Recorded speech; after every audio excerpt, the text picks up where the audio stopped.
말씀 보겠습니다. 출애굽기 5장 1절 한 절만 한 절이니까 우리 다같이 한 목소리로 읽도록 그렇게 하겠습니다.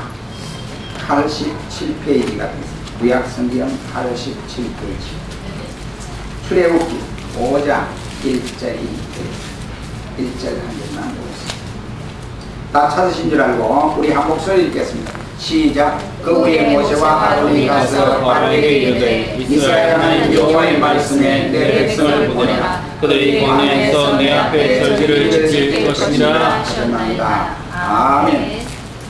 찬양대 찬양으로 인도하는 번입니다.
말씀을 통해서 바로 앞에 선 모세와 아론이라는 말씀으로 잠시 은혜를 받기를 원합니다.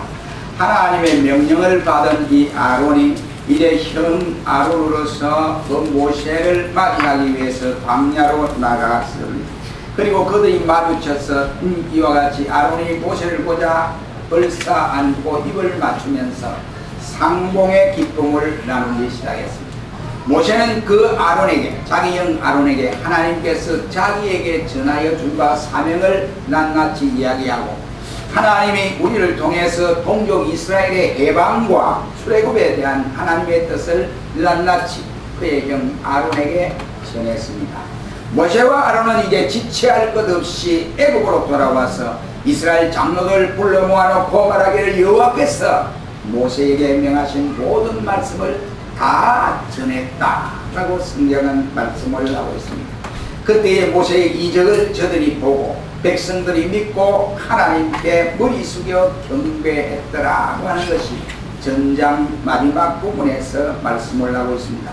오늘 본문 말씀에 이스라엘의 해방과 구원을 위한 모세의 이 활동이 본격적으로 서론적인 사실을 기록한 내용의 부분입니다. 모세와 아론은 마침내 바로 앞에 섰습니다. 그들은 하나님의 이름으로 이스라엘 백성들의 출애굽을 바로에게 정식적으로 요청하기에 이르렀습니다. 물론 바로는 모세와 아론의 요구를 이런 지하에 거절해 버리고 말았습니다. 이것은 이미 하나님께서 모세와 아론에게 예언해 주신 대로 4장 21절 말씀에 너희가 바로 앞에 가서 바로가 앞에서 너희 백성을 보내라고 할 때 바로가 순순히 보내지 않을 것이다 라고 말씀을 하시면서 내가 그의 마음을 강팍하게 한저 그가 백성을 놓지 아니하리라 고 말씀을 주셨습니다. 이것은 곧 이스라엘 백성의 출애굽 운동이 저들의 말처럼 쉽게 이루어지지 않을 것을 말씀해 주시는 내용이라고 할 수가 있습니다. 우리는 이 시간에 바로 앞에 선 모세와 아론을 통해서 오늘 본문 가운데서 세 가지의 뜻을 우리가 이 시간 생각해 봄으로써 은혜를 받는 귀한 시간이 되었으면 합니다. 1절에 말하기를 그 후에 모세와 아론이 가서 바로에게 이르되 이스라엘 하나님 여호와의 말씀에 내 백성을 보내라. 그들이 광야에서 내 앞에 절기를 지킬 것이니라 고 말을 했다고 했습니다. 첫째는 모세와 아론이 바로 앞에서 이스라엘의 출애굽을 요구하는 이러한 내용을 말씀하고 있는 것입니다. 여기 말씀해 보면 그 후에 라는 말씀으로 시작을 하고 있습니다. 그 후는 어떤 후냐? 바로 이것은 본문 4장 마지막 부분에서 이스라엘 백성들 앞에서 하나님의 말씀과 이적을 행했을 때에 저들 백성들이 다 그것을 믿었더라고 했습니다. 그리고는 바로 모세와 아론은 이스라엘 하나님이 보냈던 선지자였다 하는 것을 인정받은 그 후에 이런 말씀이 되겠습니다. 그 후에 모세와 아론이 가서 모세에게 이르되 여기서 눈길을 끄는 이것은 두 형제의 이름이 나타난 상황입니다. 그들은 한마음 한뜻이 되어서 바로를 찾아갔습니다. 40년간 헤어졌던 동생과 동생과 이와 같이 형과 동생 이 사이에 만난 지가 꽤 오래되었습니다. 그런데 이스라엘의 출애굽 운동에서 하나님의 뜻이 분명히 저들에게 나타났다고 하니까 그들은 그 하나님의 뜻 앞에서 헤어졌던 동생과 형의 이 마음이 일심동체가 되는 모습을 볼 수가 있습니다. 그리고 서로가 협력을 하고 있는 모습을 볼 수 있습니다. 결국 이 두 사람의 협력은 이스라엘 백성을 애굽에서 구원해내는 것은 물론이고 위험한 광야 생활 40년을 무사히 마치고 가나안 땅에 들어갈 수 있도록 하는 귀한 은혜의 시간들이었습니다. 물론 이스라엘의 출애굽 운동은 궁극적으로 볼 때 하나님의 놀라운 역사 속에서 이루어진 사건입니다. 그러나 하나님의 뜻 앞에서 이와 같이 저들 두 사람이 협조하지 아니했더라면 이러한 일들 또한 힘든 일이다. 그러니 이 두 사람의 이 노고도 우리가 과소평가해서는 안 됩니다. 그들은 하나님의 뜻 앞에서 반복하거나 책임을 전가해버리거나 나는 모른다면서 등을 돌리거나 이러한 사람들이 아니었다 이 말. 잘 협조했다 이 말. 아론의 입장에서 볼 때 동생 모세를 막기 위해서 광야에 나가서 영접하러 나가는 것은 바로 어려운 일입니다. 그러나 이 아론은 동생을 맞으러 나가는 일에 싫어하지 아니했습니까? 출애굽 사역의 주도권이 동생에게 있음에도 불구하고 아론은 불평하거나 원망하지를 아니했습니다. 대소사를 모두가 자기 뜻대로 행하는 것이 아니라 그의 동생 모세와 의논하는 것을 통하여 자존심이 상하는 일이라고 생각해서 그는 이와 같이 반대하지도 아니했습니다. 형인 아론은 동생 모세에 대해서 항상 뒤에 인자로서 생활함에도 불구하고 그 일에 마다하거나 하나님 앞에 왜 나는 인자가 됩니까? 나는 그래도 모세의 형인데 왜 나를 이렇게 만듭니까? 이렇게 불평하지도 아니했습니다. 그리고 아론은 모세를 동생으로만 보지 않고 하나님께서 세우신 일꾼으로 보았다라고 하는 사실입니다. 그에게 협조하는 것이 하나님의 뜻으로 알고 최선을 다해 도와왔음을 본문에서 볼 수 있습니다. 우리는 이러한 경우는 바울과 바나바의 상황을 우리가 보아서 알 수 있습니다. 사실 바울을 비방하고 이와 같이 증거한 사람은 바나바였습니다. 그런데도 불구하고 바나바는 2인자로 생활을 하고 바울이 전면에 나서서 모든 복음의 역할을 감당하는 모습을 볼 때 바나바의 입장에서는 바로 하나님의 뜻을 따라서 양보하는 것이 당연할 줄로 알았기 때문에 그렇습니다. 여러분, 한 가정에서 두 부부가 너무 똑똑해도 문제가 생깁니다. 두 부부가 똑똑할 때 문제가 안 생길 수가 없습니다. 누군가는 한 사람이 비켜서 해야 되고 한 사람이 양보할 때에 문제가 아름다워집니다. 말없이 일하는 사람이 더 존경스럽고 높이 평가받는 이와 같은 일입니다. 전도안에도 똑같은 사실입니다. 대상자 한 사람을 놓고 쌍방이 이와 같이 서로 이와 같이 내가 전도를 해서 저 사람 교회를 데려가겠다 했는데 똑같이 나 같은 똑같은 교인이 와서 또 그 사람 한 사람을 놓고 데려간다고 할 때에 잘못하면 시험에 들 수 있습니다. 그러나 문제는 우리가 하나님 앞에서 볼 때에 그럴 때 시기하고 이렇게 해서 안 됩니다. 양보를 하고 어느 누가 그를 데리고 주께로 돌아오든지 간에 그 사람 예수 믿는 그것이 엄청난 축복인 줄 믿고 양보하고 서로 도와줘야 한다. 이런 말입니다. 제가 한 이태 됐습니다. 그래서 이제 양문화 목사님을 만나서 발 사랑에 대해서, 발에 대해서, 발 마사에 대해서 실컷 설명을 하고 거의 절정에 대해서 목사님은 우리 대에 한번 오시죠. 딱 이러는데 어떤 분이 딱 나타났어요. 나타나서 막 자기가 막 성토를 하더라고요. 그래서 내가 살짝 빠져들었어요.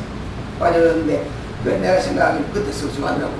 거의 이제 매려져서 제가 와서 이제 그걸 속이려고 이러면 이제 마사를 통해서 또 많이 공부가 될 텐데 그래서 내가 이제 간 줄 알았어요. 그 사람이 간 줄 알았다. 근데 가보니까 안 갔어요. 못 갔어요. 결국은 남 하는 걸 여기 와가지고 딱 이래가지고 그때 생각하기 이야 이 사람이 상도 못할 사람이구나 이런 생각이 들더라고요. 그래서 참 전도하는 일에는 절대 이래서는 안 된다 이런 생각이 들었습니다. 목적은 그 사람이 예수 믿는 것이지 누가 데려오느냐 이것도 중요하지만은 내가 그 사람을 교회로 데려오는 건 중요하지만은 그러나 하나님 입장에서 볼 때는 그 사람이 예수 믿는 것이 중요하지 한 사람을 놓고 두 사람이 양쪽에서 이와 같이 전도하겠다고 말다불고하고 싸움을 해서 안 된다 말이야. 이럴 때는 한 사람이 고요히 양보하는 것이 하나님 앞에 큰 덕을 세울 수가 있습니다. 그래서 하나님께서는 우리에게 너희 가운데 분쟁이 없이 같은 마음과 같은 뜻으로 온전히 합해라 그 말씀을 주고 있습니다. 오늘 본문의 모세와 아론을 마침내 바로왕 앞에 서도 있었습니다. 그리고 그들은 담대하게 여호와의 이름으로 이스라엘의 출애굽 운동을 요구하고 있습니다. 당시 바로는 근동 지역의 패권 국가로서 이와 같이 권력의 대단한 사람입니다. 그래서 애굽의 절대 권력자이고 당시에는 세계의 권력자라고 할 수 있습니다. 한마디로 말을 하면 사람의 목숨도 파리 목숨처럼 자기 마음대로 좌우지할 수도 있습니다. 반면에 모세와 아론은 비천한 노예 출신에 불과합니다. 바로 이때 바로의 입장에서 볼 때에 저리 이스라엘 백성 내보내라 이러면 그의 입장에서 볼 때에 바로와는 게임이 되질 않습니다. 왜? 패권주의자이고 이 사람들은 종의 신분으로서 민족으로서 대표로 와 있는 것입니다. 그래서 저는 이 바로 앞에서 보내라고 할 때 바로가 선뜻 아이고 예 알겠습니다 보내겠습니다 이럴 일은 만무하거든요.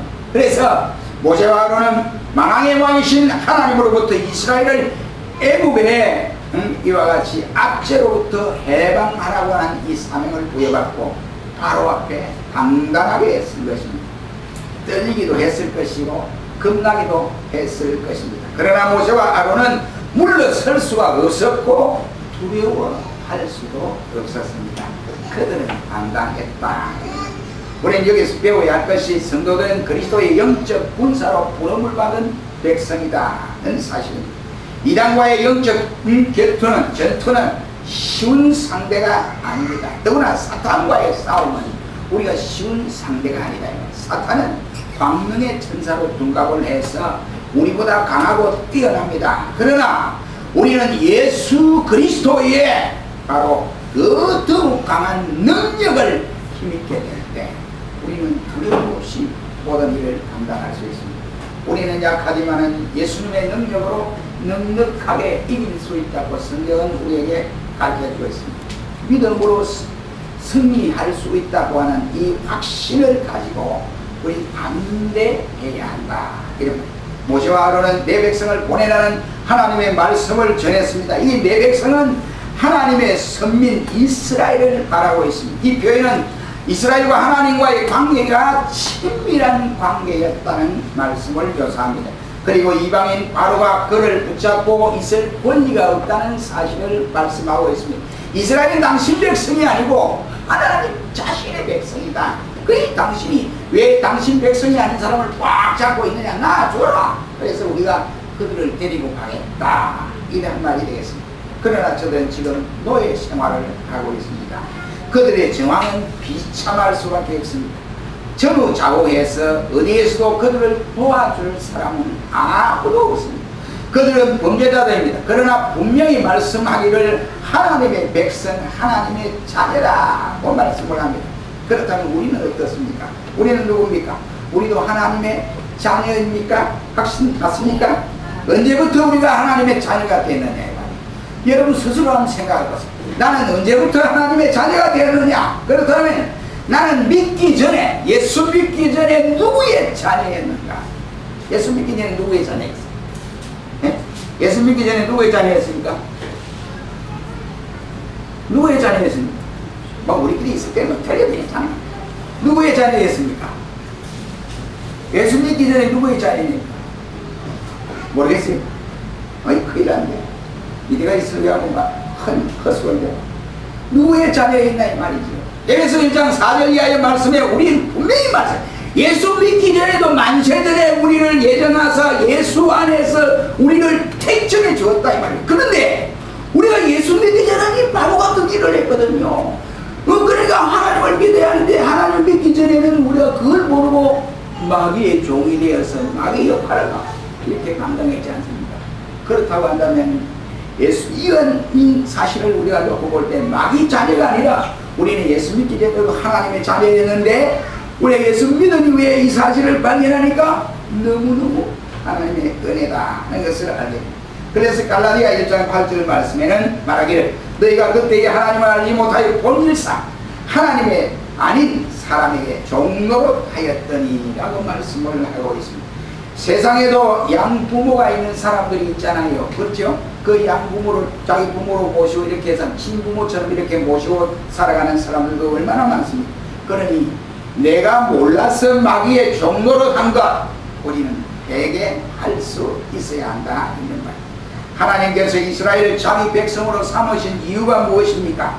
저들이 다른 세계 어느 민족에 비해서 뛰어난 점이 있습니까? 아니면 수요가 많습니까? 아니면 어떤 장점이 있어서 저들을 선택했습니까? 결코 그렇지는 않습니다. 그들은 모든 민족 중에 소수 민족이었습니다. 다만 여호와께서 너희를 기뻐하시고 너희를 택하셨다 라고 말씀을 하시고 있습니다. 예수님께서 12제자를 부르실 때에 자기의 원하는 자를 부르셨다고 마가복음 3장 13절에 말씀을 하고 있습니다. 하나님께서 우리를 부르신 것도 오로지 하나님의 기뻐하신 뜻에서 불렀다. 우리가 잘났어, 우리 심성이 뭐 고났어, 어떤 사람들처럼 우리 원래부터 마음이 고와서 마음이 좋아서 그 사람이 정말로 온순해서 이 세상 사람 가운데 온순한 사람이 어디 있습니까? 다 범죄한 바로 원죄를 타고나기 때문에 그 속에는 시커먼 마음들이 다 있습니다.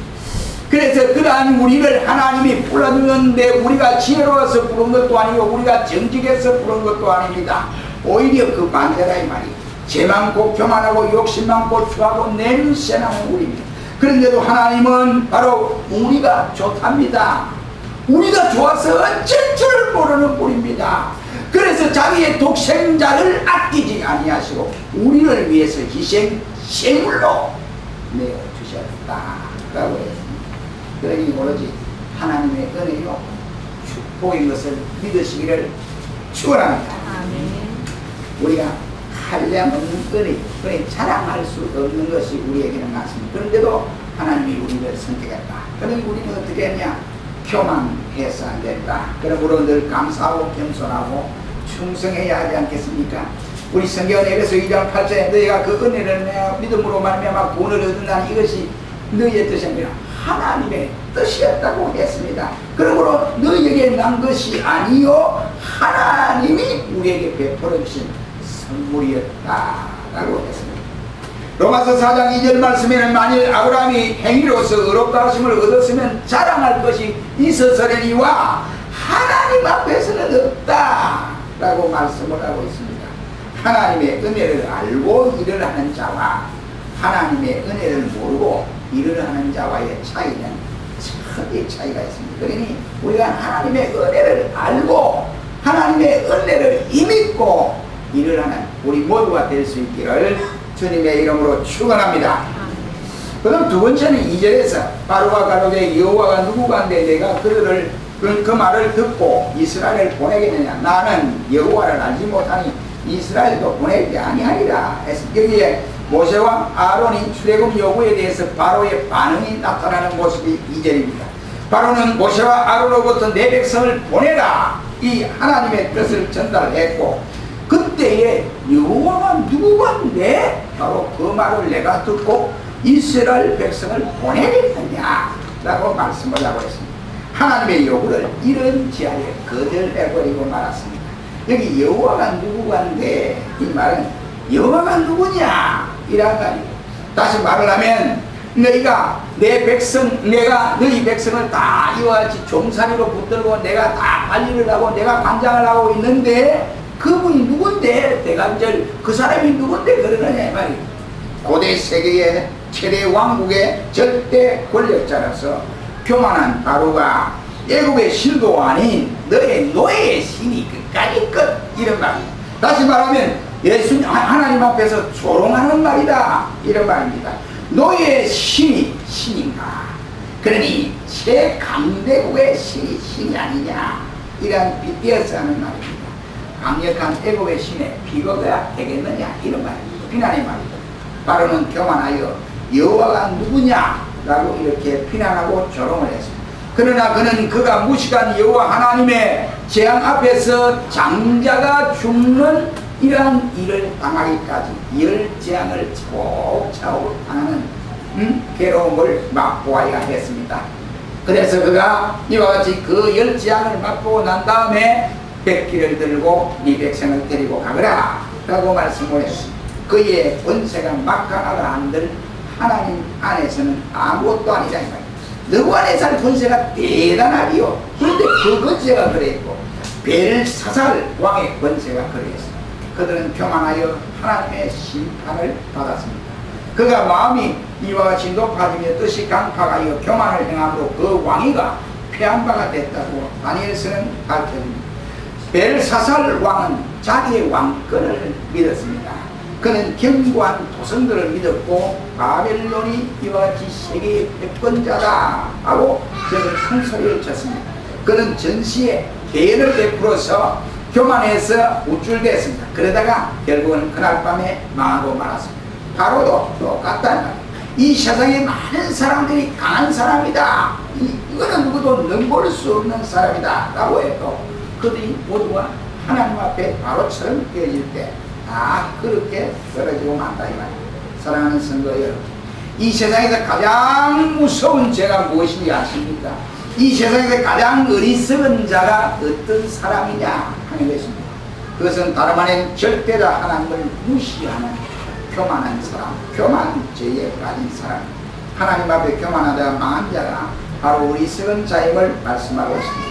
심히 교만한 말을 다시 하지 말 것이며 오만한 말을 너 입에 내지 말지어다. 여호와는 지식의 하나님이시라 행동을 달아보시느니라. 사무엘상 2장 3절의 말씀을 합니다. 하나님 앞에 머리를 숙일 줄 알고 또 하나님 앞에서 무릎을 꿇고 살아가야 한다 이 말입니다. 하나님이 교만한 자를 배려하시되 겸손한 자에게는 은혜까지 베풀어 준다고 성경은 말씀을 합니다. 여호와가 누구간데 내가 그 말을 듣고 이스라엘을 보내겠느냐 하고 바로는 말을 합니다. 나는 여호와를 알지 못하는 이스라엘도 보내지 못하겠다 라고 했습니다. 바로의 이와 같이 하나님을 바로 알았더라고 한다면 그는 열 재앙을 받지 않았을 것입니다. 만일 벨사살 왕이 하나님을 알았다고 한다면 그는 벌벌 떨며 회개하였을 것입니다. 결코 메네 우바로 신이라고 하는 심판을 받지 않아도 되었을 것입니다. 만약에 아나니아와 삽비라가 그들이 바로 하나님을 바로 알았다고 한다면 한꺼번에 부부가 같은 날 장사 지낸 바가 되기는 않았을 것입니다. 아는 것이 우리에게 병이 될 수도 있습니다. 하나님께 대하여 모르는 것은 큰 불행일 수도 있습니다. 왜냐하면 그것은 심판이요 죽음이요 지옥이기 때문에 내가 여호와를 알지 못하니 이 말은 가장 무식한 자의 말이다 라고 할 수 있습니다. 우리 전도를 해보면 하나님 누군데 살아계십니까? 이렇게 전혀 모르는 이라는 사람이 있습니다. 또 어떤 사람은 하나님 죽었다 이렇게 하는 사람도 있습니다. 이 세상에 자기가 똑똑한 줄 알아도 제일 무식한 사람 가운데 하나님이 없다고 하는 사람이 제일 무식한 사람이 아닙니까? 그러니 우리가 먼저 이와 같이 아무리 좋은 집에는 못 살아도 하나님을 알고 살아야 된다 이 말이에요. 내 이름이 유명한 사람의 명단에 끼어있지 아니하도 하나님을 알고 살아야 된다. 구주 예수님이 바로 나의 구주다. 이것을 알고 살아야 한다 이 말이에요. 은과 금은 내게 없어도 예수만 있으면 구원받는다고 하는 사실을 알고 살아야 한다. 그래야 감사가 나오고 하나님께 영광을 돌릴 수 있습니다. 호세아 6장 3절은 그러므로 우리가 여호와를 알자 힘써 여호와를 알자 라고 했습니다. 하나님을 바로 알고 바로 섬겨야 합니다. 세 번째는 3절이 우리에게 말합니다. 모세마는 본문에서 수레굽의 목적을 분명하게 3절에서 밝혀두고 있습니다. 여기 히브리인이라는 말이 나옵니다. 이것은 히브리인이라는 말을 성경에 최초로 사용한 사람이 아브라함이라고 할 수 있습니다. 히브리인의 하나님이란 이스라엘의 역사가 하나님과 아브라함과의 언약에 기인하는 역사 깊은 민족이다. 이것을 알려주고 있습니다. 그 하나님께서 이스라엘 백성들에게 나타나셨다 이런 말. 그 말은 우리에게 찾아오셨다 이런 말씀이 되겠습니다.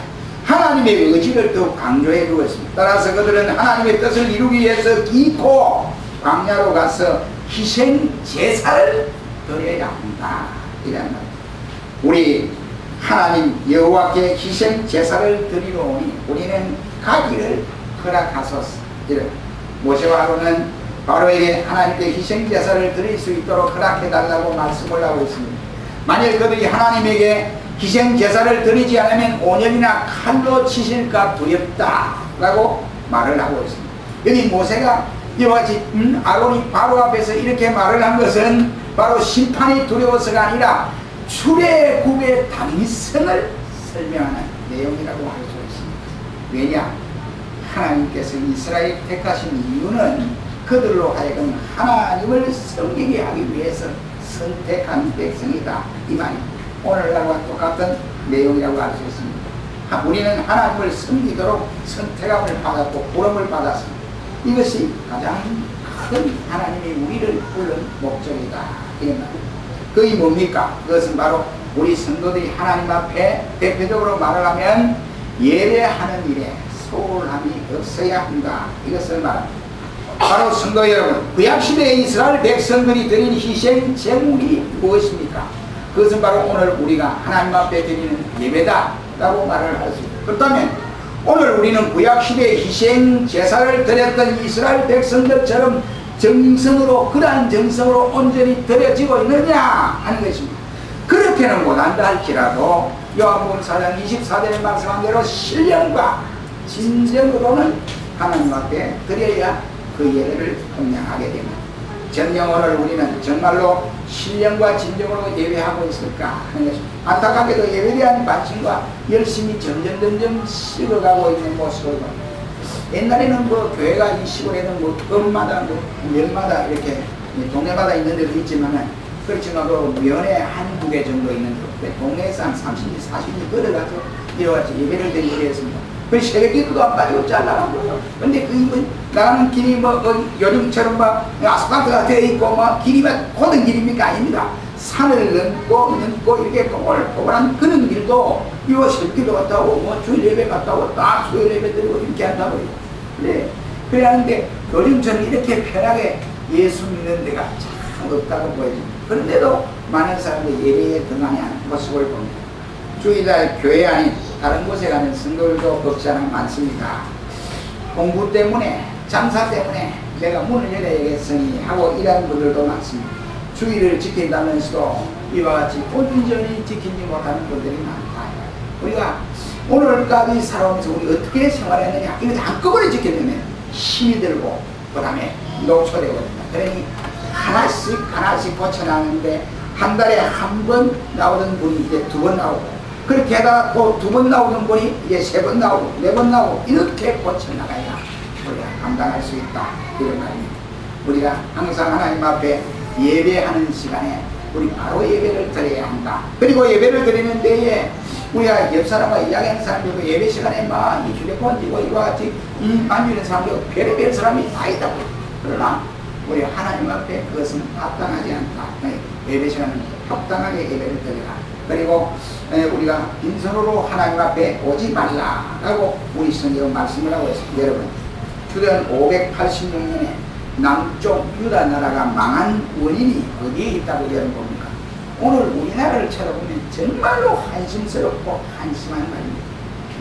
어떤 단어 보니까 이게 내가 보니까 그래. 어떤 단이라 내가 말하네. 그 땅 이름 말하냐. 여러분 잘 알고 있어요. 내가 오늘 지도자가 있어요.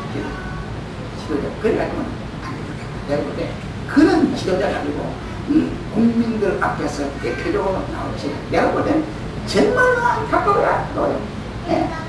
왜 그걸 정치국분들이 왜 그걸 모르는 거예요? 영수회담을 제의하는 이런 분들이 있거든요.